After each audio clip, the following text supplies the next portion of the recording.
Breaking news, my people. I don't come again with another ogbonge update regarding the 2027 election. Now, there've been a lot of coalition talks to challenge Tinubu in 2027, and these talks are gaining traction. It's said that northern stakeholders are pushing for a southern aspirant to commit to a single term presidency, and they've asked Tinubu not to bother to contest in 2027. They've told Tinubu not to contest because they will surely defeat him. Now, there have been a lot of coalition talks. We know that Atiku, Obi, and the El-Rufai are talking about a possible coalition forming a mega party to oust this current government from power in 2027. Now, the APC would say, well, Peter Obi does not have the capacity, neither does this coalition have the capacity to oust the current government. And the APC members tend to say that it is impossible to defeat an incumbent government. Well, it happened in 2015 when Muhammad Buhari removed Jonathan from power, and hopefully history might repeat itself again in 2027. History might repeat itself again in 2027. And we all know that the SDP are already welcoming Peter Obi. In fact, they've opened their arms wide to Peter Obi.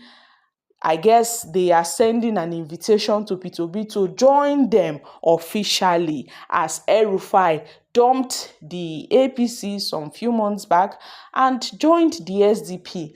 They also extend hands of fellowship to Peter Obi, that he is welcome to join the SDP so that they will form a mega coalition to oust this Tinubu's government ahead of the 2027 election. So, my country people, what are your thoughts on this?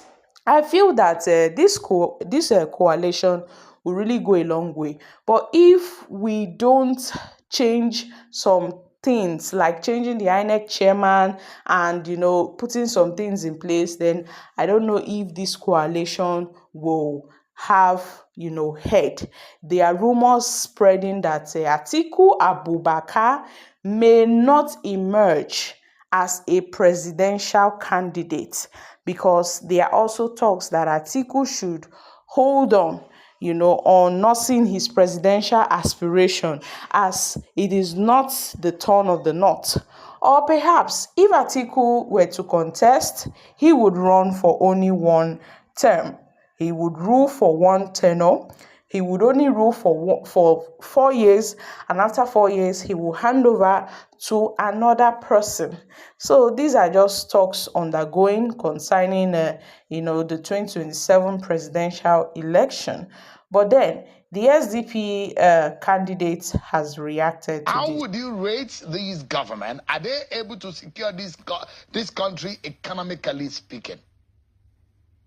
The stomach of the people and the tension on their faces will not show that. The number of young people who have no employment will not show that. The parallel state of infrastructure will not show that. The fact that our currency is highly depreciated and devalued will not show that. The higher debt will not show that. So I think that, let's just say that they are beginning to, they spend 2 years to try to settle down. I don't know what you want to do with their Minister of Finance and Minister of Budget and Planning, because they've done 2 budgets. I don't like any of the 2 budgets, and they suffered the same problem. Their budget performance last year was 2 parlors. They are in the mid-20s in their performance of the budget. So if you have 20-something% performance of your budget, it means that at best, you deliver 20-something% of the promises you made. So essentially, 7.5 of 10 promises you made failed. So that is not a good start. But I have advised them, and I'll keep advising them. 2 years is enough to make a difference. The next 2 years, we'll be fighting them because we'll be competing for the same position again from next year. But I plead with them to try to have compassion and to repurpose at least 10% of their budget towards direct intervention in the areas of employment, to do quick things that if you start, you can get the results in 180 days, to start working with employment, start working with dealing with reducing cost of food and essential commodities, and to do something about public transportation. The CNG, which they started, is in the right direction, but they're very slow. So they don't have all the time in the world. They may not have more than 4 years. They should not be deceived. There's no guarantee of the second term. I'm even working to make sure they don't get a second term. And I'm still here. So there are many people like me trying to make sure they don't get second term. So they should make a golden opportunity of these 4 years that they have. They've used about half of it. It is not irredeemable. I believe that there are people in the government. For example, if we look at what the FCT minister has done, it shows to you that in this government, it is possible to get something done. And the one in Interior, some of the changes is made. I hope that the blue economy people follow that. The Minister of Works, I think he's poorly served in terms of how much money is made available for him to do his works program. But they should be more creative.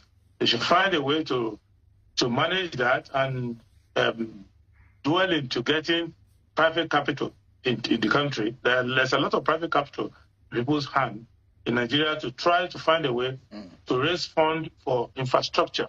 If they do that, they will be able to help with the number.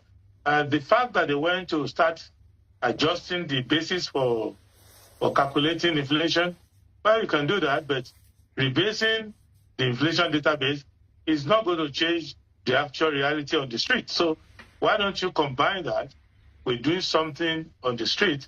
And I want you to understand that life is extremely hard for the average person in Nigeria, and the president needs the average person in Nigeria for the amount of productivity that is going to raise the GDP. So I guess Tinubu does not have a chance in 2027, as there are many opposition political parties waiting to remove and oust this government from power. I'm dropping here, guys. Kindly share your thoughts on this in the comments section. Thank you.